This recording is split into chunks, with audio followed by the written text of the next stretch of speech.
Namasté, bonne rentrée à tous. Je suis pour ma part ravie de vous retrouver pour une nouvelle saison du West India News. Sans plus attendre, les titres.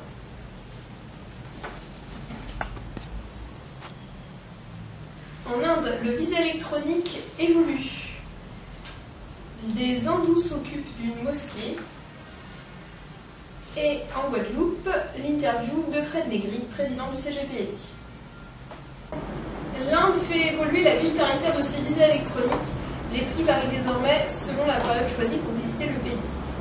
Ainsi, entre avril et juin, le visa touristique de 30 jours vous coûtera désormais 9 €, mais de juillet à mars, c'est plus du double, 23 €.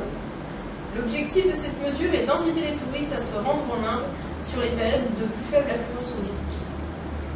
Alors que les tensions entre musulmans et hindous sont signalées à maintes occasions en Inde, voici un élément peu banal, mettant en évidence le fait que la solidarité interreligieuse est possible dans ce pays. Dans le village de Mahadi, dans l'État indien du Bihar, des hindous ont pris la responsabilité de s'occuper d'une mosquée bicentenaire qui dispensait des prières quotidiennes afin de ne pas laisser le lieu de culte à l'abandon.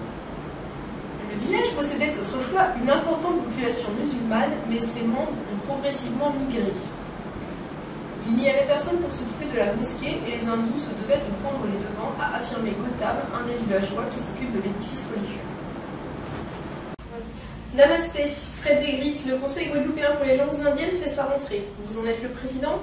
Quelles sont les nouveautés du CGPLI pour cette nouvelle année scolaire? Alors, la nouveauté peut-être la plus importante pour nous cette année, c'est une formation en éducation culturelle indienne que nous proposons d'abord aux enfants de la maternelle au lycée, mais cette formation demeure ouverte aussi aux adultes.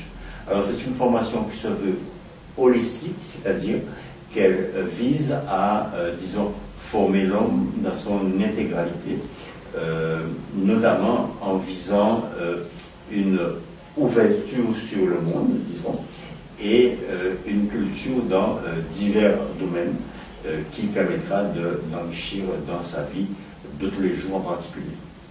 Alors, vous avez donné les niveaux scolaires. Quel est le contenu de ce programme? Alors, il s'agit d'abord d'un enseignement linguistique. Nous initierons au hindi, au tamoul, en fonction du niveau, du niveau, par exemple, de la maternelle, du primaire, etc. Mais il y aura aussi, et peut-être surtout, une dimension culturelle, de civilisation, de géographie, d'histoire, de technologie, de sciences, de religion, de mythologie, et même, disons, d'éducation physique, en ce sens que nous présenterons un petit peu les yogas tels qu'ils sont enseignés en Inde et en Occident. L'objectif, comme je le disais, c'est l'ouverture sur le monde, un petit peu comme le souhaite l'éducation nationale française. Outre ce programme d'éducation culturelle, quels sont les autres enseignements que vous proposez?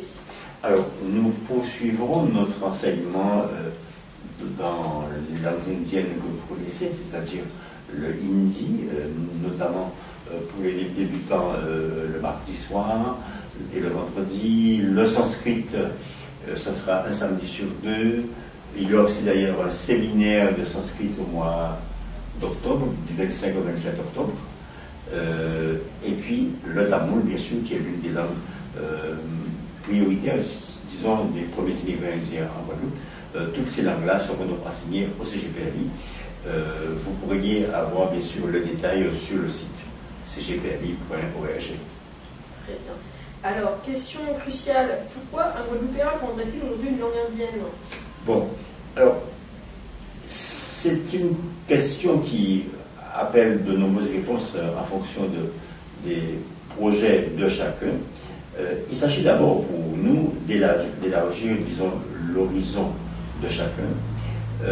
Il s'agit aussi d'enrichir son affirmation identitaire guadeloupéenne dans sa dimension indienne, mais pas seulement cela, puisque le but c'est d'abord d'avoir des connaissances de langues vivantes qui sont utiles dans notre société, dans notre monde d'aujourd'hui. Par exemple, le hindi, c'est l'une des langues les plus utilisées dans le monde, après l'anglais, après le chinois.